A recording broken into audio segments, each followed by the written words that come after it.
3 times in less than 2 years. 3 attempts on the same man's life. And the third one happened last night. Not at a rally in a small town, not on a golf course in Florida, but at a black-tie dinner in the heart of Washington, D.C., surrounded by the most powerful people in America, with some of the most trained security in the world standing right there. And it still happened. That is not just a security story. That is not just a crime story. That tells you something much deeper about the country Donald Trump is leading, and what is building beneath the surface of American politics right now. Let us start with what happened last night. Saturday, April 25th, 2026. The White House Correspondents' Dinner at the Washington Hilton. It is an annual event. Journalists, cabinet officials, lawmakers, all dressed in black tie. It is supposed to be a celebration of the press, a Washington tradition. Trump was there. Melania Trump was there. VP J.D. Vance was there. Most of the cabinet was seated in that ballroom. At 8:36 in the evening, shots rang out. Not outside the building, not down the street, inside the hotel. At the security checkpoint just outside the ballroom entrance. A man armed with a shotgun, a handgun, and multiple knives charged through the metal detectors.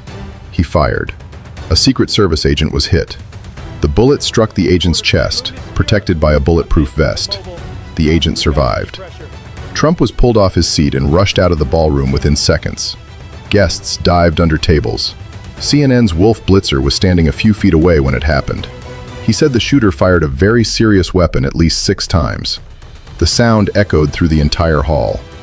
Within minutes, the suspect was subdued and in custody. No attendees were killed. Trump was safe. But the question no one can ignore is this: how did this happen again? The suspect has been identified as Cole Tomas Allen, 31 years old, from Torrance, California, a suburb of Los Angeles. On the surface, nothing about this man screams dangerous. He was a tutor. He was named Teacher of the Month just last December. He had a degree in mechanical engineering from Caltech, one of the most prestigious universities in America. He had a master's degree in computer science completed just last year. He developed indie video games in his spare time. He had no criminal record. He was not on law enforcement's radar at all before last night. He traveled from Los Angeles to Chicago, then Chicago to Washington, D.C. by train. He checked into the Washington Hilton the day before the event.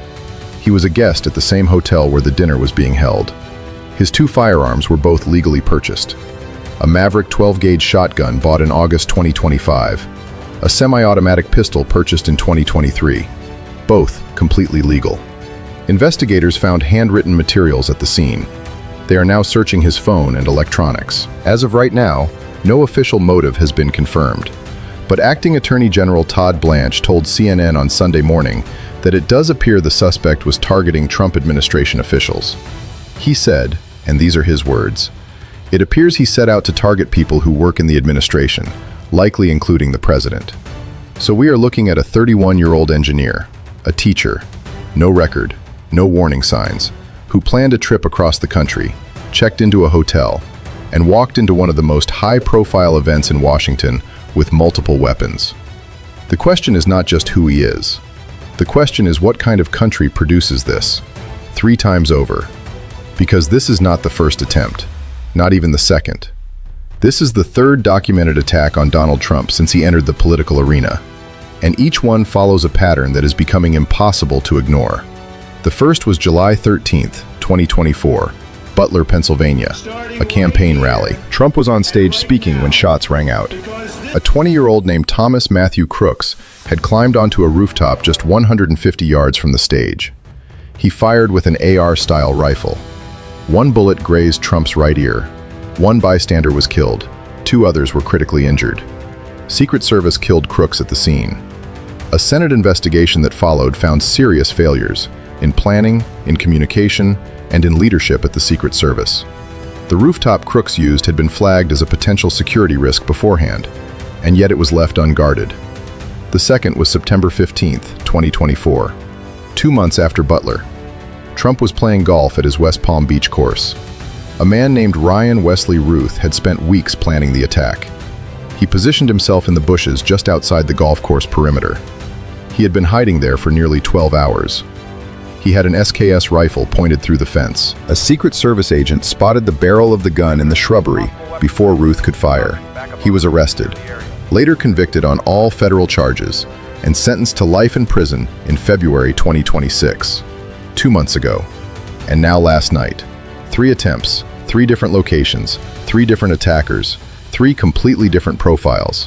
One from a small town in North Carolina, one described as a war activist with a lengthy criminal history, one who is a California engineer and teacher with no record at all, no shared background, no shared ideology we know of yet, no shared organization.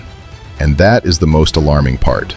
Because when attacks come from organized groups, you can map them, you can infiltrate them, you can monitor them. But when attacks come from individuals who show no warning signs, individuals who are educated, who are ordinary, who appear totally normal right up until the moment they act, the security problem becomes almost unsolvable. Experts call these lone wolf threats, and they are the hardest category to stop. Now think about the political dimension of all this. Trump himself addressed reporters last night while still wearing his dinner tuxedo, standing at the White House podium, and he compared himself to Abraham Lincoln. He said the most impactful people in history, the ones who changed the most, are often the ones who face this kind of violence. He said he has studied assassinations. He called the suspect a lone wolf whack job, and he asked all Americans to resolve their differences peacefully. That is a very deliberate political message. Trump is not presenting himself as a victim. He is presenting himself as a historical figure, someone so consequential that forces keep trying to remove him, and keep failing. That framing is powerful. It has worked for him before. After Butler, the image of Trump raising his fist with blood on his face became one of the most recognizable political photographs in recent American history. His support surged. He went on to win the 2024 election. And now, heading into the 2026 midterms, where Republicans are working hard to hold Congress, this incident gives Trump a narrative reset. Political violence against a president always shifts the conversation. It generates sympathy. It rallies a base. It makes critics go quiet, at least for a while. The Washington Post noted that Trump views these repeated brushes with violence as a reflection of his significance. He sees them as confirmation that he matters. That is not just personal psychology. That is a political strategy. And it is one that could shape the next year of his presidency significantly. But step back from the political calculations for a moment and look at the structural picture. No modern president in American history has faced this frequency of documented threats. According to a detailed analysis published this year, between 2016 and now, Trump has been the target of not just 3 physical attacks, but also multiple Iranian state-linked assassination plots, some of which have already resulted in federal convictions in 2026. There have been additional perimeter breaches. A suspicious hunting stand was found near Palm Beach International Airport in October 2025, positioned with a direct line of sight to Air Force One. In February 2026, a 21-year-old approached Mar-a-Lago with a shotgun and a gas canister. Secret Service shot and killed him.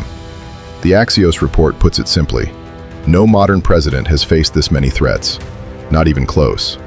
So what does this tell us? It tells us that the threat environment around this president is unlike anything the Secret Service has managed before. And after 2 major Senate investigations following Butler and West Palm Beach, the question of whether the agency has adapted enough is now back on the table. Because last night, inside one of the most tightly controlled events in Washington, a man with a shotgun and a handgun still made it to the entrance of the ballroom. He got off at least 5 to 6 shots. He hit a federal officer. He was stopped, but only just. If the geometry of that checkpoint was slightly different, if the agent's vest had not held, the outcome of last night is something no one wants to think about. And this is where the political consequences become very serious. If Trump had been harmed, or worse, the United States would be in a constitutional and political crisis of a kind it has not seen since the assassination of John F. Kennedy. Markets would have collapsed. Global allies would have scrambled for clarity. Adversaries would have moved to exploit the vacuum, and a country already deeply divided would have been at a breaking point. The fact that none of that happened does not mean the danger has passed. It means the system got lucky. Again. That is not a sustainable position for the most powerful country in the world. And this points to a deeper question that goes beyond Trump specifically. America is a country where political violence is becoming more frequent. Not just against Trump, against members of Congress, against local officials, against school board members. The line between political anger and political violence is getting thinner. and that is a problem that will outlast any one presidency. The suspect last night donated $25 to the Kamala Harris campaign in 2024. That detail will dominate certain media cycles.